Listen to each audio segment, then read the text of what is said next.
Kali ini kita akan membincangkan terkait sejarah asal-usul pertunjukan wayang kulit Purwo yang masih sampai hari ini masih simpang siur bagaimana awal sejarah penciptaan pertunjukan wayang kulit.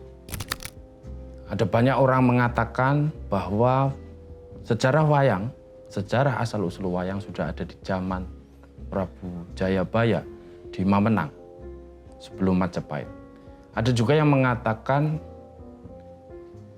seorang peneliti dalang bernama Sri Mulyono mengatakan bahwa wayang sudah ada bahkan jauh sebelumnya di masa 1500 sebelum Masehi. Namun cerita tutur kita di masyarakat Jawa hingga hari ini mengatakan bahwa jika pencipta asal-usul wayang adalah para wali penyebar Islam di tanah Jawa. Bagaimana tentang simpang siur ini? Kalau memang pertunjukan wayang sudah ada di masa lalu hingga Prabu Jayabaya, bagaimana jenis pertunjukan wayangnya? Apakah dia kemudian bagaimana transformasinya hingga ke bentuk yang kita saksikan hari ini? Bagaimana cerita sumber manuskrip kita sendiri terkait asal-usul sejarah wayang bersama saya Irfan Afifi di Jas Merah. Adalah pertama-tama dan pada tahap utamanya membangun jiwa bangsa.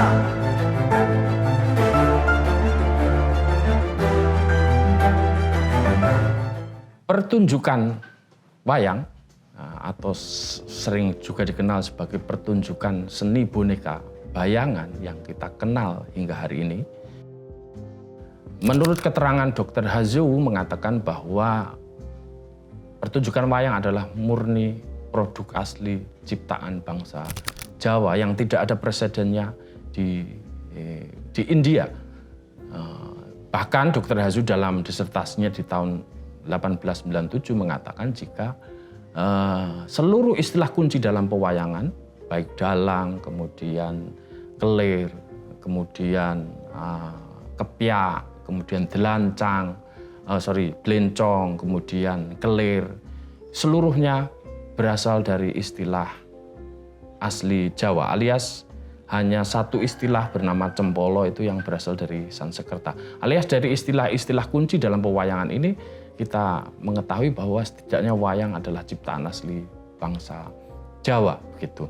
Wayang sendiri, istilah wayang dalam bahasa Indonesianya itu berarti bayangan atau bayang-bayang. Alias sebuah pertunjukan seni boneka bayangan yang ingin meluhurkan atau menghormati atau meluhurkan para leluhur, kemudian juga sebagai wujud persembahan atau sembah kepada Sang Hyang atau Tuhan Yang Maha Esa, kira-kira gitu. Nah, menurut cerita tutur di masyarakat Jawa hingga hari ini, terutama juga terdapat di dalam serat-serat babat di Mataram Islam terutama, cerita wayang ini secara tutur dikatakan diciptakan oleh para wali penyebar Islam di tanah Jawa. Bahkan ada satu istilah, kata ringgit, istilah untuk menyebut kromo inggilnya wayang itu sering dijarwodosokkan atau dikira atau bahasakan menjadi ringgit. Sunan Giri ingkang nganggit, alias Sunan Girilah pionir penciptanya. Namun ini juga tidak berhenti di situ. Pasca bangsa Jawa dijajah oleh kolonialisme, para peneliti Eropa dan Belanda kemudian melakukan penelitian arkeologis dan filologis dari sejak zaman Majapahit ke belakang untuk setidaknya menyanggah riwayat tutur ini atau setidaknya ingin membuktikan kebenaran terkait fakta historis cerita tutur ini. Alias para peneliti arkeologi dan filologi Majapahit ke belakang ingin menulis sejarah wayang secara baru, kira-kira gitu. Nah, salah satu temuan-temuan arkeologis ini itu misalnya para peneliti Eropa ini kemudian menemukan di candi-candi di Prambanan misalnya yang menunjuk abad 9 ya, itu terdapat relief-relief cerita atau fragmen cerita Ramayana dan Krishnayana gitu ya. Atau juga menurut penelitian-penelitian arkeologi ini bahwa di Candi Penataran di Blitar misalnya juga terdapat fragmen kisah epos Mahabharata ya. Ada yang menyebut sosok Punakawan, ada yang menyebut lakon Ramayana dan lain sebagainya. Tapi sekali lagi ini hanya merupakan sosok-sosok yang digambar dalam relief yang sama sekali tidak menunjukkan pertunjukan wayangan itu sendiri, pertunjukan wayang kulit itu sendiri. Hanya menceritakan, hanya menggambar sosok dalam epos Mahabharata. Begitu juga penelitian berikutnya misalnya di Prasasti Balitung yang menunjuk abad 10 ya, awal gitu ya. 907 kalau nggak salah itu Prasasti Balitung ini terdapat sebuah tulisan di dalam prasastinya bunyinya seperti ini, si galigi mawayang buat hyang macarita ya Bima Kumara. Si galigi menampilkan wayang untuk para leluhur yang menceritakan tentang kisah Bima yang sedang jatuh cinta, Bima Kumara, kira-kira gitu. Nah, ini istilah wayang ini tercatat di abad 10 di prasasti batu tulis ini. Prasasti batu tulis ini. Nah, tapi kata Zoetmulder dalam bukunya Kalangwan misalnya mengatakan dari prasasti batu tulis ini kita hanya bisa menilai bahwa pertunjukan wayang barangkali sudah ada, tapi kita nggak tahu jenis pertunjukan wayang model seperti apa. Apakah dia sama dengan pertunjukan wayang kita hari ini? Kita nggak jelas, kita gelap sumber kita terkait ini ya. Bahkan kata mawayang ini bisa jadi maknanya lain karena pertunjukan tari yang melakonkan cerita tertentu itu di masa yang lampau juga disebut sebagai mewayang atau wayang gitu ya. Sehingga kita nggak tahu benar-benar jelas tahu apa pertunjukan jenis bayangan macam apa di abad 10 gitu ya. Selain itu ada kisah di Negara Kartagama, salah satu dokumen historis kita, Negara Kartagama misalnya, satu-satunya kakawin yang ditulis untuk menuliskan peristiwa-peristiwa faktual historis di zaman Majapahit, yang berbeda dengan kakawin-kakawin yang lain yang lebih bercerita tentang kisah sastra. Nah, kakawin Negara Kartagama ini bercerita tentang peristiwa faktual historis yang pernah terjadi di masa Majapahit, terutama di abad 14 ya. Nah, ini kakawin Negara Kartagama ini juga merekam sebuah pesta besar. Dua pesta besar yang terjadi di abad 14 di masa Majapahit ya. Nah, di dua pesta besar ini terekam bagaimana jenis pertunjukan seni-seni yang pernah ditampilkan di masa Majapahit. Dari daftar rangkaian pertunjukan seni yang dipentaskan dua pesta besar zaman Majapahit ini, kita tidak menemui satupun pentas wayang kulit gitu ya.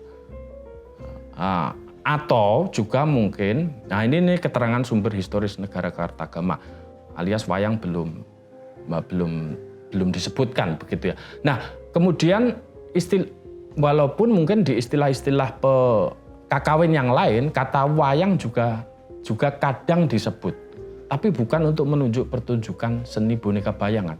Kata mawayang atau wayang kadang disebut dalam rangka melukiskan keindahan alam, pelukisan alam ya. Kadang-kadang pohon-pohon berjajar-jajar gitu ya, yang kemudian disinari matahari sehingga menimbulkan bayangan atau menimbulkan parade bayangan gitu ya. Alias dalam kasus kakawin-kakawin yang lain, kata wayang disebut hanya mungkin barangkali maknanya bukan pertunjukan bayangan tapi pertunjukan parade bayangan sesuatu atau parade bayangan yang muncul dari pancaran sinar matahari yang menerpa pohon-pohon, kira-kira gitu.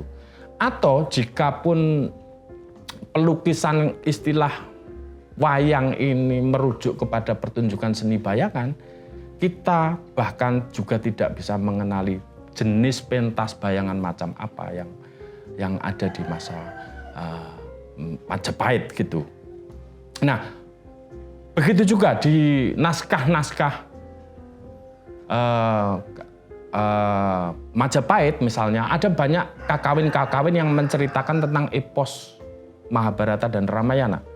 Dari mulai kakawin Arjuna Wiwaha, Gatot Kaca Seraya, kemudian Gunjakarna, Bima Parwa, kemudian dan masih banyak yang lain yang intinya karya-karya sastra kakawin ini menceritakan tentang cerita Mahabharata dan Ramayana. Tapi sekali lagi kakawin-kakawin ini tidak pernah secara eksplisit menunjukkan pertunjukan seni bayangan wayang gitu yang kita kenal hari ini.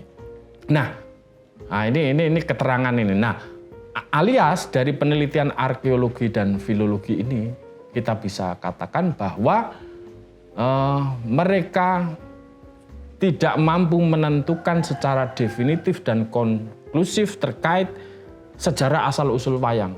Seperti apa jenis pertunjukannya, apakah dia sama dengan hari ini, alias sejarah wayang gelap, tidak definitif dan konklusif terhadap penelitian arkeologi dan filologi gitu. Nah, kalau misalnya dari penelitian arkeologi, filologi zaman Majapahit ke belakang yang dilakukan oleh para peneliti Eropa kemudian tidak konklusif dan definitif terhadap sejarah wayang, lalu bagaimana keterangan manuskrip kita sendiri terkait sejarah asal-usul wayang? Bagaimana keterangan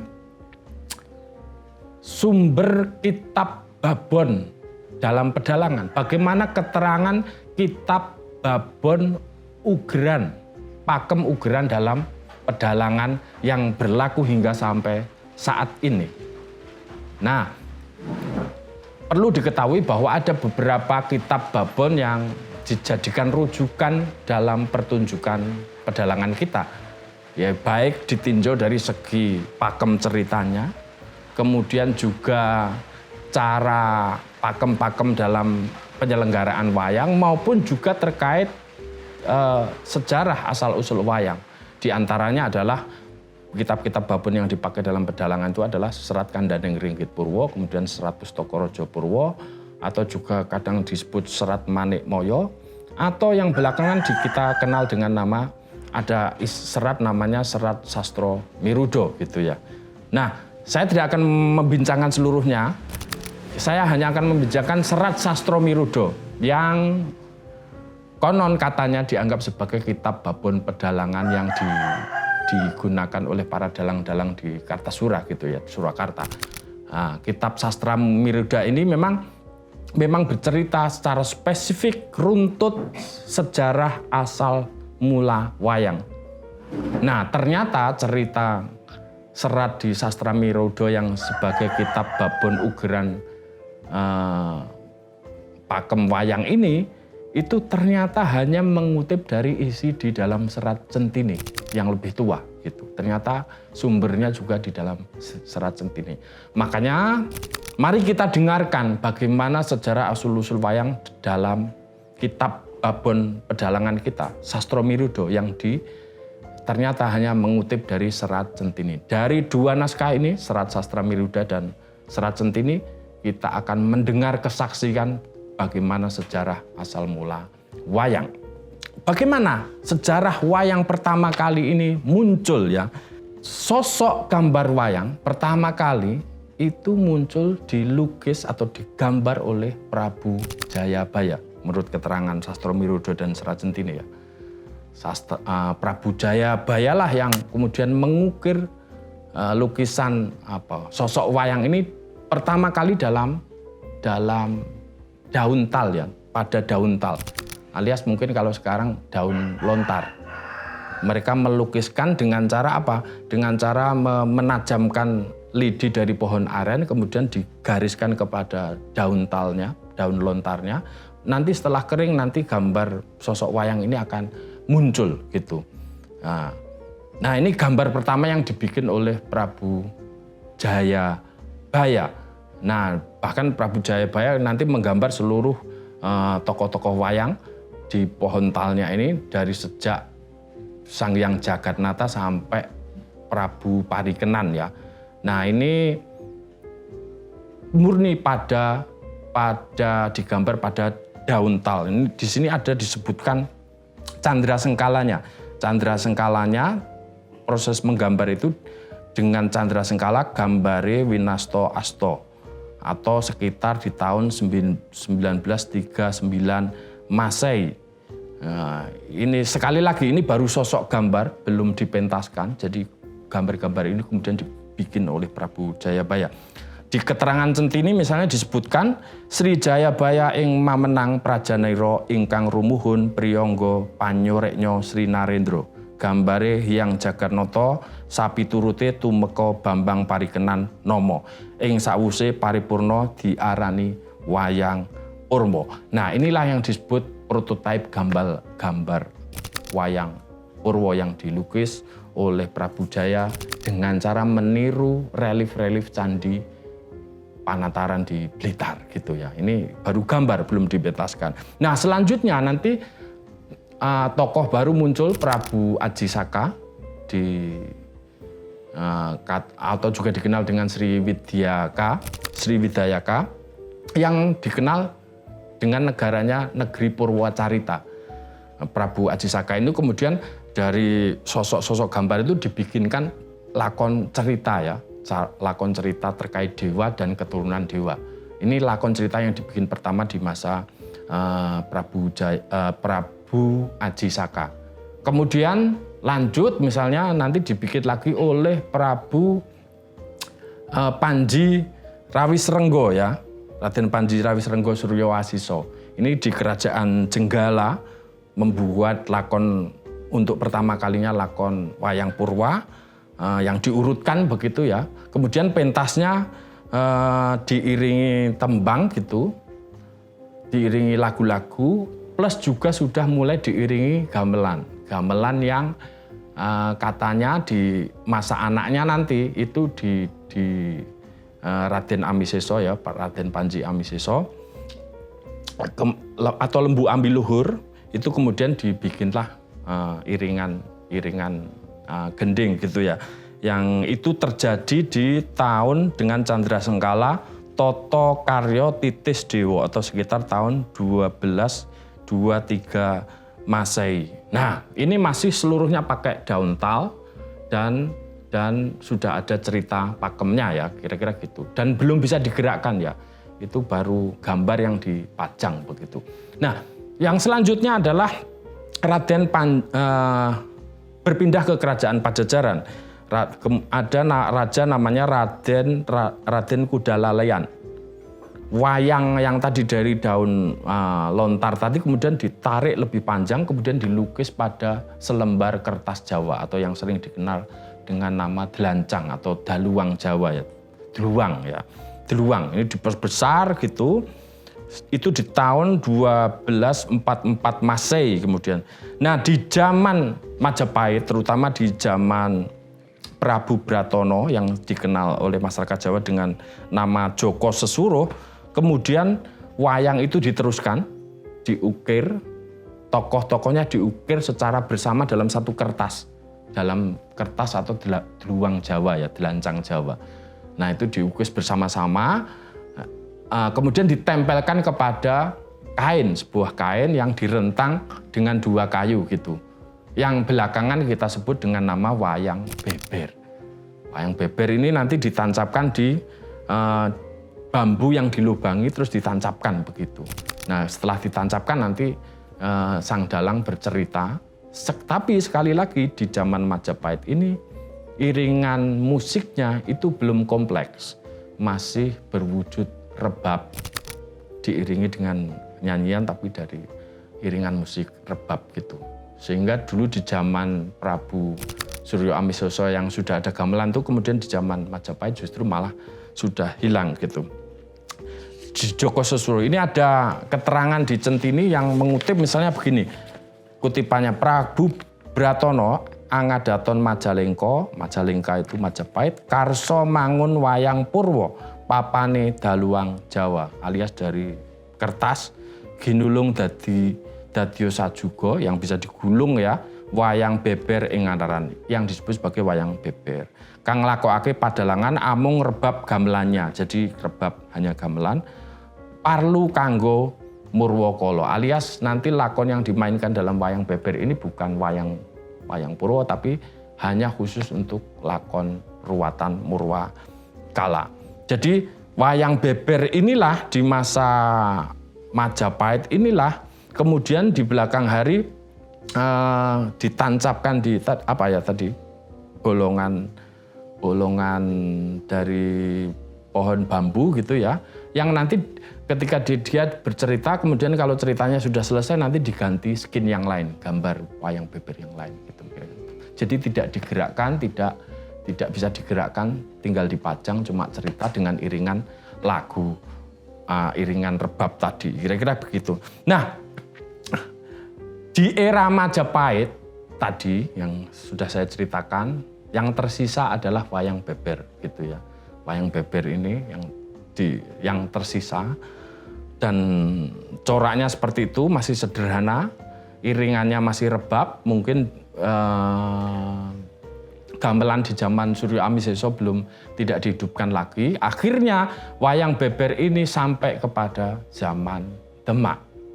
Nah ini tinggalan di masa wayang Majapahit gitu ya. Nah di Demaklah ada revolusi yang begitu besar, kemudian mengubah struktur secara total berbentuk pertunjukan wayang. Nah ini karena Raja Patah yang pertama itu menyukai wayang tapi di sisi yang lain dia tidak ingin melanggar syarak itu ya. Akhirnya kemudian melalui bantuan para wali kemudian mentransformasi bentuk wayang. Untuk pertama kalinya dikerjakan oleh para raja dan para wali, itu kemudian untuk pertamanya menggambar wayang persatuannya di kulit kerbau. Kulit kerbau per satu-satuan yang ditata gitu. Yang nanti gambarnya ini berbeda dengan sosok Candi Panataran tadi yang sudah menghilangkan unsur manusianya. Misalnya mukanya digambar dari miring gitu ya sehingga tidak mirip manusia. Kemudian bentuk tubuhnya dan tangannya nanti digeret panjang, ditarik panjang sehingga dia hilang wujud gambar manusia. Plus persatuan tokohnya ini kemudian dikasih kasih pegangan dari kayu dulu, awalnya kayu. Kasih pegangan sendiri-sendiri sehingga dia bisa digerakkan sebagai sebuah wayang. Nah, ini transformasi pertama di masa Demak. Lalu kemudian ini keterangan di Serat Centini ini yang mengatakan ing Demak negara para wali sedaya biyantu kersaning nata anganggit wayang supaya ilang wujud gambar jalma agar wujud manusianya bisa berubah agar tidak melanggar syariat. Kang kinarya lulang maeso, jadi dari kulit kerbau, beda dengan wayang-wayang sebelumnya yang dari kertas dan daun rontal. Tinipiske sawatara kinarya miring rainyo, tangan kanan nyodawa ginapit sajuga-juga mbarang sajroning negara tanapi mring desa-desa. Alias wayang di masa Demak ini kemudian dipentaskan tidak hanya di dalam istana raja. Untuk pertama kalinya wayang kemudian dibawa keliling ke desa-desa, dipertunjukkan ke desa-desa, dan bahkan dipertunjukkan untuk pertama kalinya dalam rentang waktu masa 1 malam penuh, 1 malam suntuk gitu. Ini bertanggal Candra Sengkalanya tahunnya itu Nirruci Caturing Dewa atau tahun 1511 Masehi. Nah, kira-kira gitu. Nah, akhirnya transformasi Demak ini kemudian disempurnakan oleh para wali. Misalnya Sunan Giri kemudian menambah tokoh-tokoh yang banyak. Misalnya tokoh Danowo, Buto, kemudian Wanoro, Kethek, Kera gitu ya. Itu diperbanyak. Kemudian juga Sunan Giri mengubah memberi bentuk mata yang sipit, mata yang melotot, kemudian bentuk hidung itu ditransformasi total begitu. Begitu juga dengan Sunan Bonang. Sunan Bonang itu membuat tokoh-tokoh racikan yang akan menjadi yang dalam istilah wayang dikenal namanya simpingan kanan maupun simpingan kiri. Tokoh persatuan yang dijejer panjang memanjang, dijejer di samping kanan kirinya dalang yang kita sering saksikan hari ini itu gubahan dari Sunan Bonang. Lalu Sunan Kudus misalnya menciptakan, ini keterangan Serat Centini ya, Sunan Kudus kemudian menciptakan odo-odo, greget, saut, bahkan nanti juga menciptakan suluknya untuk pertama kalinya, suluk dalam pedalangan gitu. Nah, terus juga nanti Sunan Kalijogo akan menciptakan kelir, menciptakan belincong, menciptakan debok, menciptakan kotak, bahkan menciptakan satu lagi, kayon atau gunungan, kekayon atau gunungan di dalam tradisi wayang untuk pertama kali. Nah, kira-kira ini transformasi besarnya. Itu nanti di tahun 1511 tadi ya. Nah, nanti di Raja ketiga Demak, Sultan Trenggono, itu akan muncul teknik namanya teknik tatah wayang. Tatah wayang untuk pertama kali atau teknik sungging wayang. Wayang itu diukir di kulit ini ya, di kulit kerbau gitu ya. Tatah untuk pertama kali dan bahkan kemudian menciptakan ini ya, bentuk mata, bentuk hidung, bentuk yang lain, hidung dan lain sebagainya itu ya. Dan juga misalnya Sunan Giri nanti akan menciptakan untuk pertama kalinya wayang tokoh wanita dengan berambut gitu, plus nanti akan mewarnai dengan perada atau taburan emas yang sering kita kenal di dalam pewayangan, ditabur emas, yang sering dulu namanya dikatakan sebagai wayang Kidang Kencono gitu ya. Nah begitu juga nanti selain Sunan Giri, ini nanti ada juga misalnya Sunan Kudus juga punya emban namanya Widayaka, Dalang Widayaka yang nanti untuk pertama kalinya membikin gamelan dengan laras pelok gitu ya. Nanti Sunan Kudus itu menghidupkan sulukannya plus menghidupkan lagi gamelan selendro di zaman Sri Mamenang itu ya. Itu nanti kemudian digabungkan dengan laras pelok yang kemudian jadi tampilan wayang kita hari ini. Nah, gitu. Begitu juga nanti Sunan Giri juga membentuk hiasan dalam pewayangan, misalnya kelat bau, gelang, anting-anting. Itu kemudian dilengkapi seluruhnya.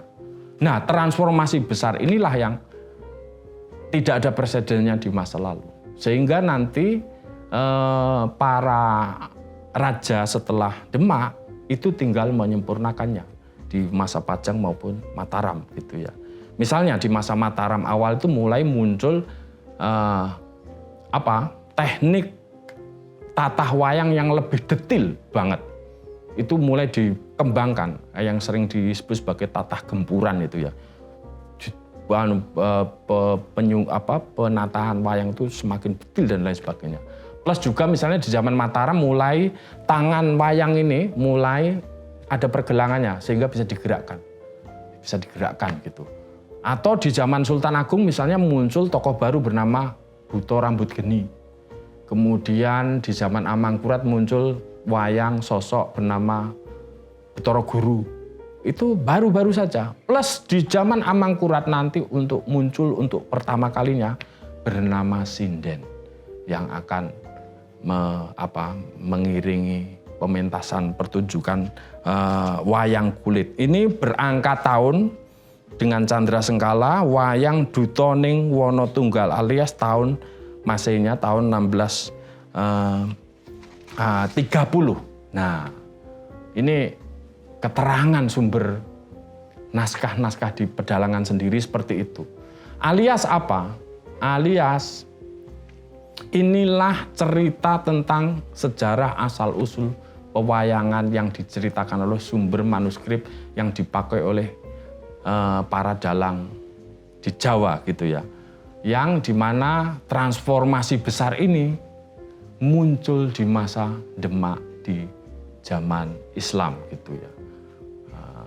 Kita tahu misalnya wayang rontal, wayang daun lontar zaman Prabu Jayabaya itu sudah tidak ada lagi bekasnya.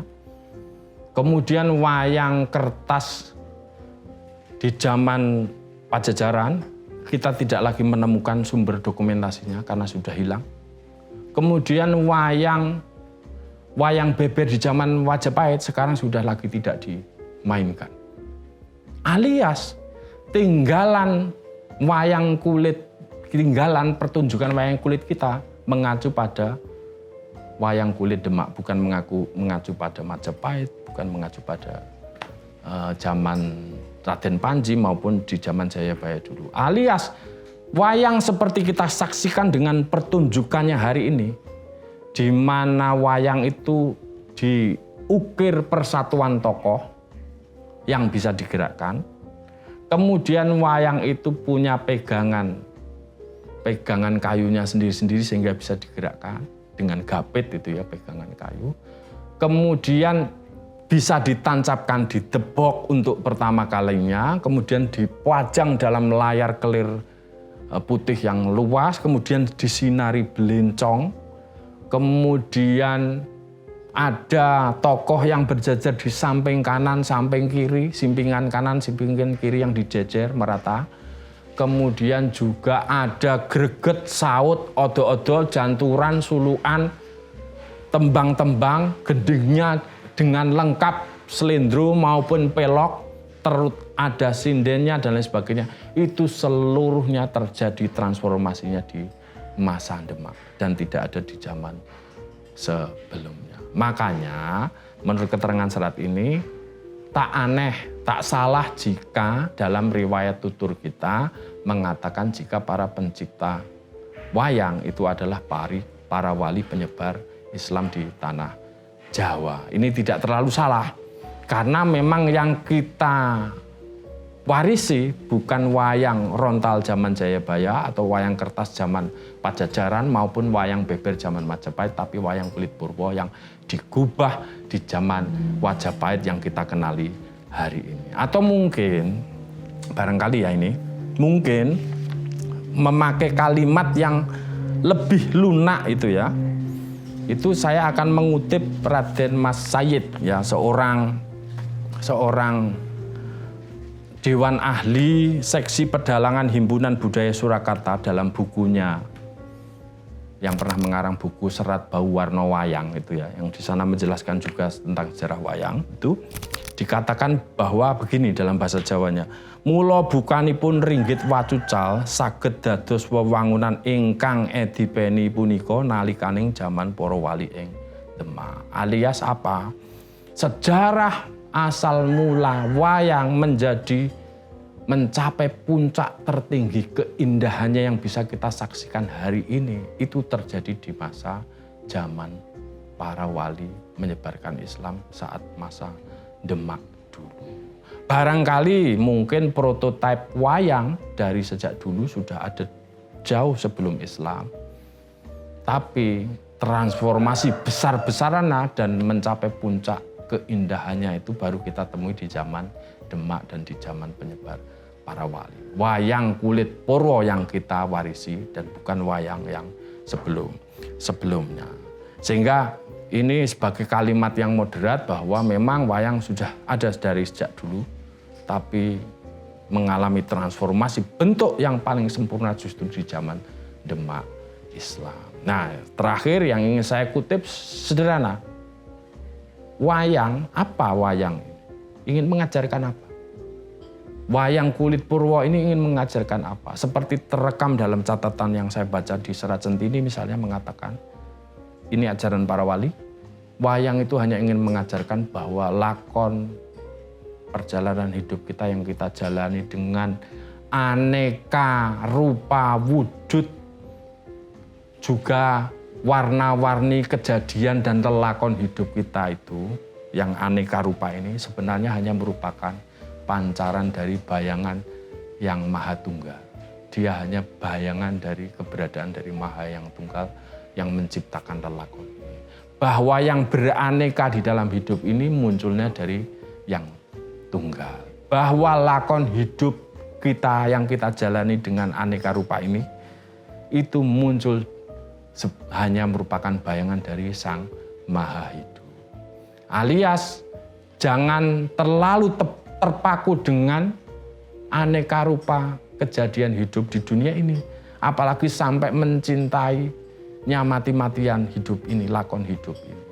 Karena lakon hidup yang beraneka ini sebenarnya semata bayangan, semata fatamorgana, semata ilusi, semata mayapada, semata mataul hurul, dan semata-mata ilusi saja.